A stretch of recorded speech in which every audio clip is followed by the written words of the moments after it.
오늘은 4월 22일 수요일입니다. 오늘 하루도 여러분의 삶을 응원하고 주의 이름으로 축복합니다. 오늘 말씀은 에스겔 38장 1절에서 23절까지 말씀입니다.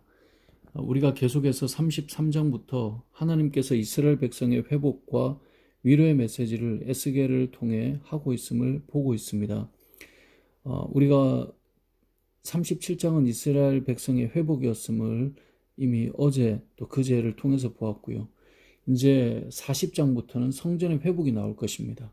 바로 그 사이 38장, 39장은 최후의 전쟁에 대한 말씀입니다.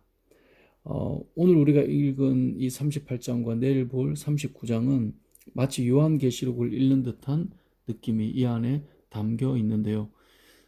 그러다 보니 이제 우리가 말씀을 읽을 때 그 계시록을 읽는 느낌 때문에 좀 어렵게 느껴질 수도 있습니다. 자, 오늘 본문 말씀을 보면 너무나 익숙한 지명이 나오죠. 마곡이라고 하는 지명이 나옵니다. 38장 2절인데요. 너는 마곡 땅에 있는 로스와 메섹과 두발 왕 곧 고게게로 얼굴을 향하여 그에게 예언하여 이르기를. 성경에서 지명이 나오고 나라가 나오면 여기가 어딜까 늘 궁금해하곤 합니다. 그리고 종말에 대해 설교할 때 꼭 이런 지역들을 현재 어느 나라라고 지칭하시는 분들이 계십니다. 또 마곡에 대해서도 해석들을 보면 히브리어 자음 맴, 기멜로 이루어져 있어요. 마곡이. 이 알파벳을 하나씩 당겨보면 라멕, 베트가 되거든요. 근데 이걸 거꾸로 읽으면 바벨이 돼요. 그래서 마곡이라고 쓰여져 있는 곳이 이 바벨론일 것이다. 이렇게 해석하는 분들이 있습니다. 왜냐하면 바벨론으로 인해서 이스라엘 나라가 유다가 멸망했기 때문에 그렇습니다.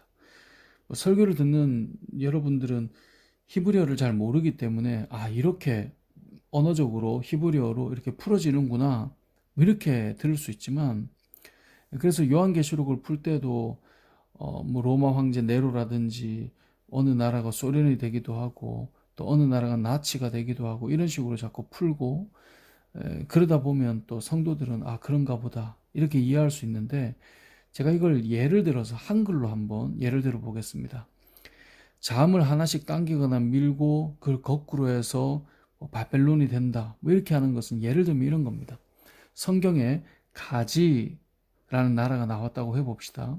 모음은 놔두고 가지 할 때 자음은 기억이잖아요. 기억 다음에 자음은 니은이죠. 그래서 가지 할 때 기억 대신 니은으로 하나를 밀고, 자, 지읒 다음은 치읓이죠. 그러니까 가지라고 하는 그 단어에 이 자음들을 하나씩 뒤로 밀면 가지의 가는 나가 되고 지는 치가 되니까 나치가 돼요. 하나씩 밀다 보니까. 그러니까 가지라고 써 있는 것을 자음을 하나씩 밀어보면 나치가 되기 때문에 이건 나치라고 볼 수 있다는 거예요. 자, 여러분 이 말이 우리가 와닿나요? 그러니까 히브리어로는 마곡을 자음 하나씩 당겼어요. 그리고 그걸 뒤집어 보니까 바벨이라고 나오거든요. 근데 가지라고 하는 우리말을 하나씩 밀어서 나치다라고 하면 이상하잖아요.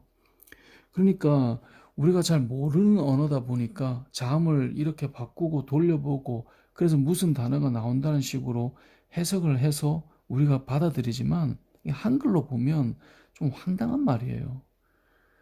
첫 번째 자음을 뭐 2번 밀고 두 번째 자음을 3번 밀고 그렇게 해서 자기가 원하는 것을 다 만들어낼 수 있는 거 아니겠어요? 그래서 가지라고 쓴 것이 나중에 나치가 돼버리는 거예요. 그러면 성경의 어떤 단어를 한글 모음을 바꿔서 생각해 본 적이 없으시잖아요. 이런 해석을 간혹 하시는 분들을 만나게 되면 저런 분이 계시구나, 저런 분이 계시댔지, 그냥 이렇게 생각하시면 좋겠습니다. 또 어떤 분들은 오늘 지명에 나오는 로스를 러시아로 해석하는 분들도 있어요. 그러니까 예전에 냉전시대, 그러니까 미국과 소련이 힘겨루기를 하는 그때 소련을 적그리스도라고 설교했던 분들이 무지 많아요. 그게 불과 한 30여 년 전이거든요.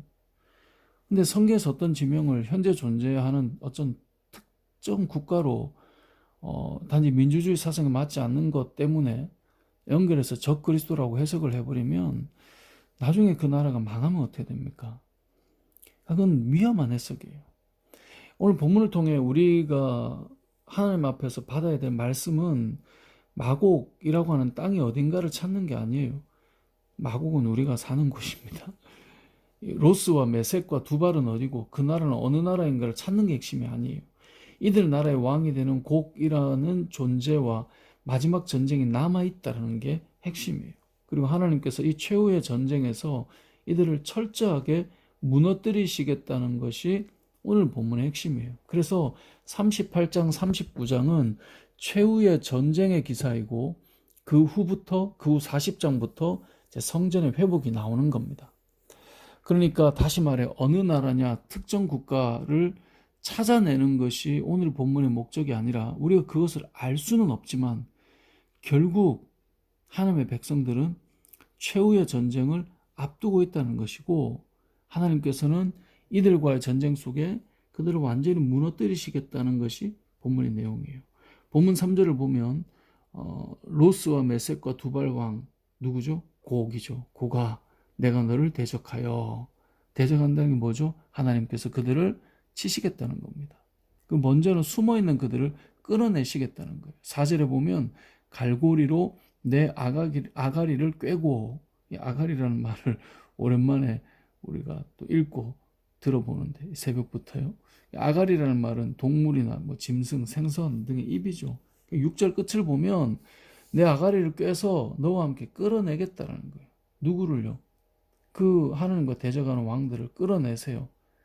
그리고 그들이 물론 이제 끌어져 나올 때는 교만함으로 나와요. 그래서 10절을 보면 그들이 등장하는데 11절에서 말하기를 내가 평원의 고을들로 올라가리라. 성벽도 없고 문이나 빗장이 없어도 염려 없이 다 평안히 거주하는 백성에게 나아가서. 그러니까 그들이 하나님께서 끌어내시는 거예요.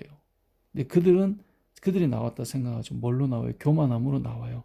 나와서 뭐예요? 위협하고 겁박하고 약탈해요. 누구를요? 하나님의 백성을요. 15절을 보면 그들이 얼마나 강력하게 나오는지 볼 수 있습니다. 내 고국 땅 북쪽 끝에서 많은 백성 곧 다 말을 탄 큰 무리와 능한 군대와 함께 오되 구름이 땅을 덮음같이 내 백성 이스라엘을 치러 오리라. 그러니까 그 수많은 무리들이 이스라엘 백성을 치러 오겠다는 거예요. 하지만 이 전쟁의 끝은 어떻게 납니까? 하나님의 승리로 끝이 납니다. 그래서 23절이 이렇게 마무리되죠. 이같이 내가 여러 나라의 눈에 내 위대함과 내 거룩함을 나타내어 나를 알게 하리니 내가 여호와인 줄을 그들이 알리라. 최후의 전쟁을 잘 보세요.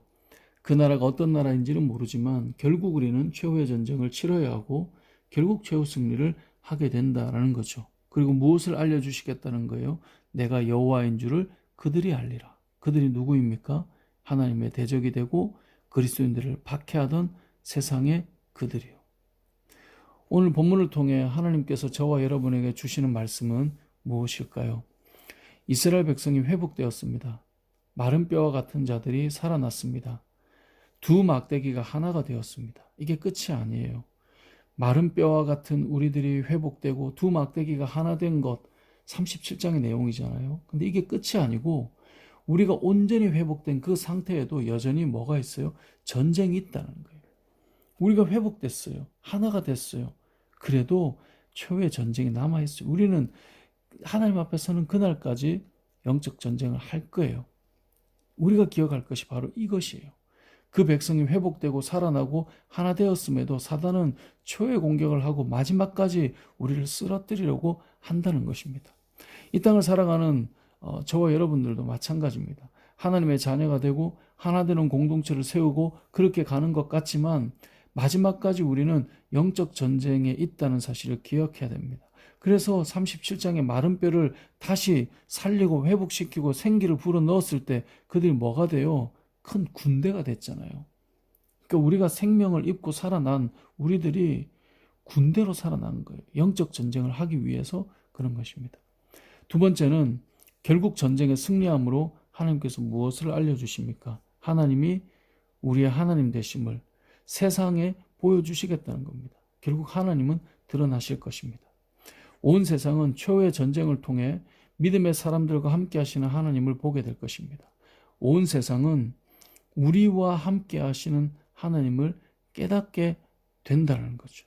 그렇기 때문에 오늘 말씀을 통해 결국 우리가 기억할 것은 세상은 우리를 보고 우리와 함께 하시는 하나님을 발견하게 되고 그 발견하는 하나님을 통해서 하나님께서 영광 받으실 것인데요.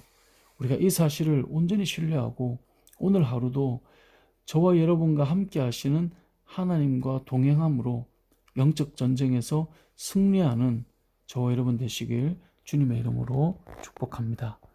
아멘.